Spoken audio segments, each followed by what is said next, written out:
does Washington view India's new doctrine of deterrence? Those are some of the key issues I shall put to Professor of Security Studies at Georgetown University and author of some of the most seminal and highly regarded books on the Pakistan Army and the Lashkar-e-Taiba, Christine Fair.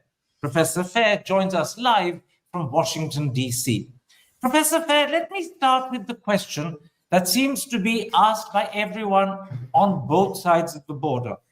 As you assess the situation, who emerged with the upper hand when the military strikes ended and the ceasefire took effect? Was it India or was it Pakistan? Well, first, thank you for having me. It's a huge honor. I'm an enormous fangirl of yours. So when you asked me to be on the show, I was really thrilled. So to answer the question, I am largely relying upon what the international analysis has shown. There have been two recent reports, one by the New York Times, and which I'm not a fan of the New York Times because of their poor coverage of Gaza, but their coverage on this issue has been pretty solid, as well as the Washington Post. And if we look at the assessment of damage done to ground targets, it looks like India probably did most of what it said it did and was able to inflict more damage than what the Pakistanis were able to do. Obviously, the attack at Nur Khan was most provocative.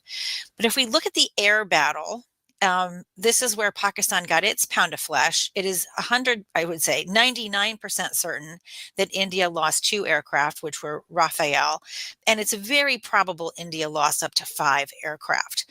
So both countries militarily got their respective pounds of flesh. It was a different pound of flesh. If we look domestically, let's take a look at what India and Pakistan won domestically. This was another opportunity for Prime Minister Modi to, buttress his chuppin inch casino wala reputation, especially in advance of the Bihar elections. I would say the Pakistan Army was the big winner of this crisis because going into this crisis, the Pakistan Army was under considerable domestic pressure.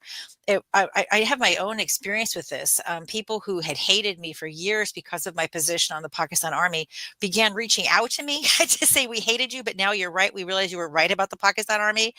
And I always ask these people, what galvanized your change of heart about the Pakistan Army? And it was the Imran Khan situation.